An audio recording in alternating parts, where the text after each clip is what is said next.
El momento decisivo para Marco Antonio y Octavio había llegado.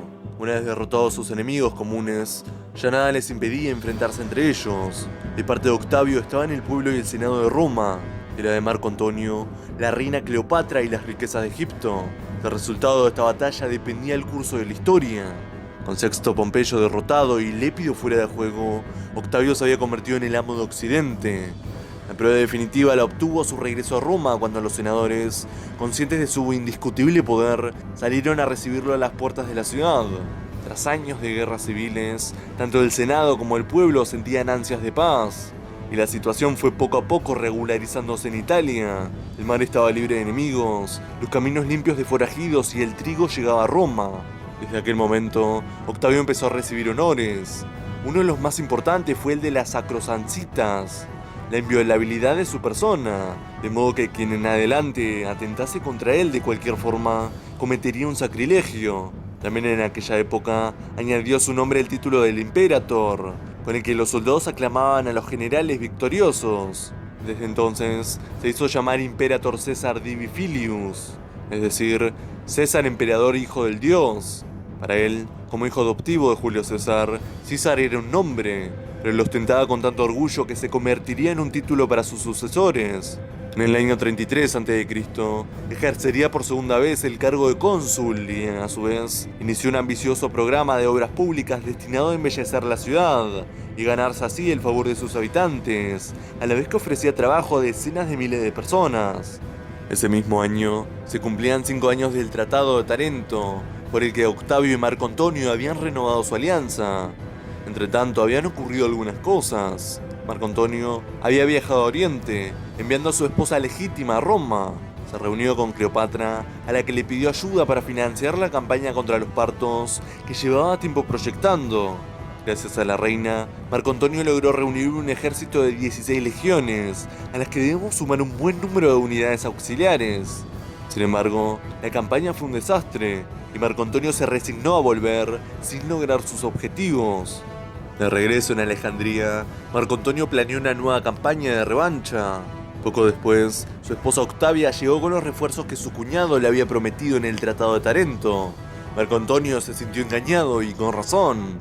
Los refuerzos consistían en una parte de los 120 barcos que él mismo le había prestado a Octavio para luchar contra Sexto Pompeyo, mientras que de los 20.000 soldados pactados únicamente le enviaba 2.000.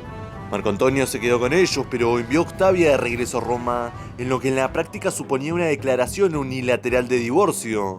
Después lanzó una campaña oriental más modesta en la que recuperó a Armenia, pero que celebró en Alejandría como si hubiera conquistado el mundo, conduciendo un carro triunfal ataviado de Dioniso. En Roma, esto fue considerado una ofensa, a la que se sumó la de repudiar a Octavia, una intachable matrona romana, para permanecer con una extranjera como Cleopatra. Por aquel tiempo, Octavio recibió la vista de un otro amigo de Marco Antonio llamado Planco, quien le reveló algunas cláusulas del testamento de su enemigo, en el que habían firmado como testigo. Comprendiendo que su contenido era una mina, no dudó en irrumpir en el templo de las Véstales, donde se custodiaba el documento, y apoderarse de él, tras lo cual hizo una lectura pública de pasajes escogidos. En aquel testamento, Marco Antonio reconocía al vástago de Julio César y Cleopatra, Cesarión, como hijo legítimo del dictador ante la indignación de la plebe, pero lo que suscitó más gritos y abucheos fue que Marco Antonio disponía que lo enterraran en Alejandría. Eso, explicó Octavio, significaba que su rival pretendía convertir aquella ciudad en la capital del imperio, robándole a Roma el lugar que merecía. Tras estos acontecimientos, el calculador Octavio intensificó su campaña con el fin de convencer a los ciudadanos de que la guerra que se avecinaba no era una mera pugna por el poder entre generales ambiciosos, sino una lucha del virtuoso y viril Occidente contra el corrupto y afeminado Oriente. Convertido en líder de todo Occidente, Octavio declaró la guerra a Marco Antonio. Como pretexto, utilizó la pretensión de Cleopatra de convertir a Alejandría en capital y sus supuestos alardes de que ella misma dictaría justicia en el Capitolio. En el año 31, nuevamente cónsul, Octavio y su ejército cruzaron el Adriático para enfrentarse al enemigo, dejando a Mecenas al cargo de la ciudad. Agripa, como mejor general de Octavio, acompañaba a su amigo. Tras complicadas maniobras, posiblemente a finales de la primavera, los ejércitos y las flotas de los dos antiguos aliados se vieron frente a frente en el Golfo de Ambracia. Durante semanas la situación se mantuvo en un tenso compás de espera. El paso del tiempo, sin embargo, no favorecía al amante de Cleopatra. A medida que transcurría el verano, su situación se deterioraba día a día. No podía recibir víveres por mar, pues el enemigo bloqueaba la entrada del Golfo, tampoco del sur de Grecia, que se hallaba en poder de Octavio. Únicamente le llegaban suministros del todo insuficientes a través de las montañas del noroeste.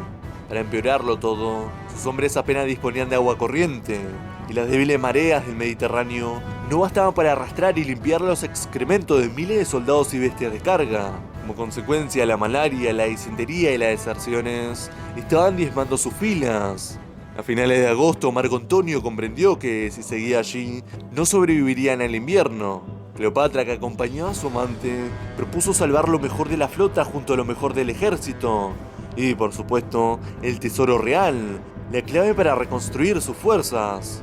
Marco Antonio escuchó su consejo. Quemó las naves que estaban en peor estado y se quedó con 230 contra las 400 de Octavio. No obstante, Antonio prefirió no revelar a sus soldados esta decisión. Y cuando embarcó a 20.000 soldados legionarios escogidos con 2.000 arqueros, explicó a las tropas que iban a librar una batalla naval. En realidad, su intención era romper el bloqueo y alejarse de allí, aunque eso supusiera abandonar a los soldados que esperaban en tierra firme para ver qué ocurría. Así, el 2 de septiembre, los barcos de Marco Antonio avanzaron hacia el centro de la bahía. El ver Octavio hizo embarcar a 40.000 hombres, el doble que su rival. Al principio del enfrentamiento, Marco Antonio intentó que su flota permaneciera dentro de las aguas restringidas de la bahía. De este modo, esperaba que las reducidas dimensiones del campo de batalla evitaran que la flota de Octavio lo rodeara por ambos flancos. Agripa, una vez más el cerebro de la batalla, por su parte, procuraba que sus barcos remasen hacia atrás para atraer al enemigo fuera del Golfo. La oportunidad que Marco Antonio estaba guardando lo trajo a mediodía el viento nor-noroeste. Gracias al impulso del aire, la vanguardia de su flota salió por fin a la bahía, con las naves más pesadas en los flancos. Para enfrentarse a ellas, los mejores barcos de Agripa se desplazaron también a los lados. Eso dejó más despejado el centro de ambas formaciones, que era exactamente lo que pretendía Marco Antonio y Cleopatra, pues aquel pasillo marítimo constituía su vía de escape hacia la salvación. Durante largo rato se trabó un reñido combate, denso y concentrado en ambas alas y algo disperso en el centro. Pero entonces, el viento empezó a soplar con más fuerzas. Los barcos de Cleopatra, impulsados al mismo tiempo por las velas y los remos, irrumpieron a gran velocidad por el pasillo abierto en el centro de la batalla. Marco Antonio abandonó la nave almirante, embarcó en una más ligera y huyó siguiendo la estela de su amante. Por aquel hueco lograron pasar unas 80 naves. Las demás quedaron atrás, trabadas en la batalla. Poco después, tanto las legiones que estaban en tierra como la flota se rindieron a Octavio. Marco Antonio y Cleopatra se habían refugiado en Alejandría, pero no tardarían en reencontrarse con su enemigo, pues las riquezas y el trigo de Egipto eran el botín más suculento del Mediterráneo, un tesoro a cuya atracción Octavio no podía resistirse. De este modo, en el verano del 30, decidió lanzar un ataque contra Egipto por el este y el oeste simultáneamente. El 1 de agosto, Marco Antonio, cercado por las fuerzas de Octavio, hizo formar sus tropas en unas alturas a las afueras de Alejandría mientras observaba cómo su flota se acercaba a la del enemigo. Entonces, para su consternación, los tripulantes de sus naves levantaron los remos en señal de que se rendían a Octavio. Poco después, la flota que horas antes le obedecía ayudó al enemigo a acercar el cerco sobre Alejandría, y su caballería también desertó en masa. Para colmo, un mensajero le comunicó que Cleopatra, desesperada, se había dado muerte en el palacio. Convencido de que todo estaba perdido, Marco Antonio decidió suicidarse y se clavó la espada. En realidad, la reina había fingido su propia muerte, ya que le convenía librarse de Marco Antonio para llegar a un arreglo con Octavio. Sin embargo, Marco Antonio no se hirió con la suficiente precisión, por lo que estuvo agonizando el tiempo suficiente para que lo llevaran a morir en brazos de su amante. La propia Cleopatra vivió 10 días más en los que trató de negociar con Octavio, del mismo modo que en su momento lo había hecho con César y Marco Antonio. Octavio, inmune a sus encantos, pensaba en otros planes para ella. Fue así como entonces Cleopatra decidió morir como reina de Egipto. Según el relato de Dion Casio, nadie conoce con certeza cómo se suicidó. Únicamente se hallaron pequeñas punciones en su hombro. Con la muerte de Marco Antonio, Octavio se convirtió en el hombre más poderoso de Roma. El momento clave para su carrera llegó en enero del año 27, Octavio, que por entonces tenía 36 años, era cónsul por séptima vez. En los idus de enero, pronunció ante los senadores un discurso que tomó a casi todos por sorpresa. En él anunció que devolvía sus poderes al Senado y al pueblo de Roma, mientras que él se haría a un lado para gozar un bien merecido retiro. Sin embargo, su intención era opuesta a sus palabras, y aquel discurso formaba parte del espectáculo teatral que había organizado para legitimizar su poder. En la representación de aquella farsa, participaron algunos senadores que imploraron a Octavio que continuara siendo la cabeza visible de la República. Incluso algunos de los que no estaban al corriente de la trama se lo pidieron con sinceridad, pues nadie quería volver a la época de las guerras civiles. El 16 se celebró otra sesión del Senado, donde Octavio se resignó a aceptar por 10 años el mando de algunas provincias. Le otorgaron el control de toda la Galia y Siria. Controló asimismo Egipto, con el pretexto de que se trataba de una provincia recién adquirida. También se encargó de Hispania Citerior, ya que al norte quedaban sin conquistar los cántabros y astures en sus reductos montañosos. El Senado administraba el resto de las provincias, como África y Sicilia, pero donde más legiones había eran las que se hallaban bajo el dominio de Octavio, que se aseguraba así el control del ejército.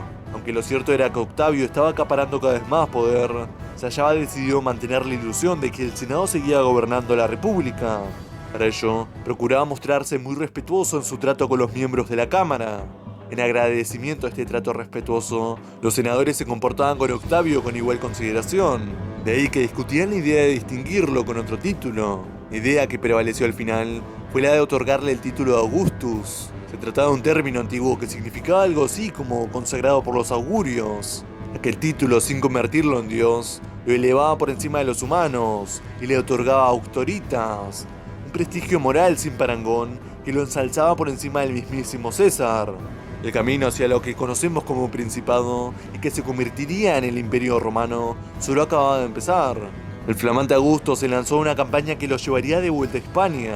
Desde las alturas de la cordillera cantábrica actuaban dos pueblos, los astures y los cántabros, que bajaban a la llanura para saquear el territorio hispano. Augusto decidió empuñar las riendas personalmente. Si conseguía llegar al Cantábrico, llevaría más lejos los límites del imperio, sin desdeñar la riqueza minera de aquellas zonas. En el año 25 se dio por terminada la guerra después de que las tropas que allí dejara Augusto tomaran los principales enclaves cántabros y astures. En representación de Augusto, sus legados fundaron ese año una ciudad para asentar a los emereti, los soldados licenciados. El nombre de la ciudad, Emérita Augusta, evolucionaría hasta convertirse en Mérida. A pesar de esto, en el año 24 y 22 hubo que librar nuevas campañas contra los norteños. Finalmente, en el año 19, Augusto se vio obligado a enviar al más capacitado de sus generales, el Filagripa, quien derrotó a los cántabros de forma aplastante. En aquella campaña, quedó oficialmente cerrada la conquista de la península ibérica.